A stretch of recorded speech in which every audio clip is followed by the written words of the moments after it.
So hello everyone, good morning, new day new blog. অনেক দিন পর একটা ব্লগ নিয়ে আসলাম আর আমার আউটফিটটা দেখাচ্ছি। আর আমার ড্রেস আপেই তোমরা বুঝে গেছো যে আমি কোথায় যাচ্ছি। তো আমি যাচ্ছি জল ঢালতে, কারণ সামনেই শীতলা পূজা। আর শীতলা পূজার কয়েকদিন পরে আমার দেওরের বিয়ে। তো পুজোর সময় ঘরে দুনিয়ার কাজ থাকবে, তো তার জন্য তো যেতে পারবো না।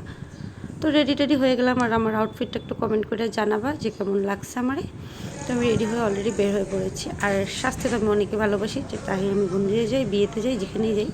তো সাজুগুজু করে সিধা উঠে গেলাম। আর অল্প দিন ছিল, তার জন্য আর বেশি ভিডিও করতে পারিনি, কারণ হাতে ভিডিওর জিনিস। একবারে পৌঁছে গেলাম মায়ের মন্দিরে। তো আমি জল ঢাললাম, তো ভিডিও ক্লিপ নেওয়ার কেউই নেই। তো শাশুড়ি ঢালছিল, আমি ক্লিপটা নিলাম। তারপর চলে আসলাম মার কাছাকাছি, একদম মার প্রতিমূর্তিটা সামনের থেকে দেখতে, সামনের থেকে ফিল করতে। তো আর এদিকে পুরো কাজ চলছে, কারণ সামনেই শীতলা পূজা, তার জন্য ডেকোরেশনটা পুরো চলছে শীতলা পুজো। আর আমরা প্রদীপ দিয়ে নিলাম আমি, আর দিয়ে তারপর মা দেবে এখন। আর আমি একটু ভিডিও করছিলাম মাকে কাছে থেকে দেখে, মার মুখটা খুব সুন্দর।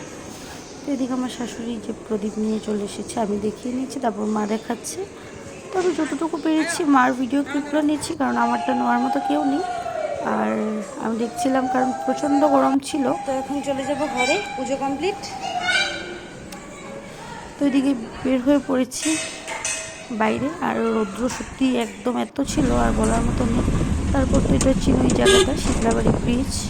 তো চলে যাচ্ছি ঘরে। আর তো চলো ঘরে যেয়ে দেখা হচ্ছে। তো গাইস, ঘরে এসে অনেক বেশি টায়ার্ড গরমের জন্য। তো ভিডিওটা যদি কিছু ভালো লেগে থাকে, do like, comment, share and subscribe. আর এখন থেকে কন্টিনিউ ব্লগ আসবে, আর মিস করব না, কারণ সামনেই দেওয়ারে আমার বিয়ে, তোমরা জানো। আর শাড়িটা দেখো খুলে আমি এখানে ফেলেছি, এখন এগুলো ধুতে হবে। তো চলো, ভালো লাগলে লাইক, কমেন্ট, শেয়ার, সাবস্ক্রাইব। দেখা হচ্ছে নেক্সট ব্লগে।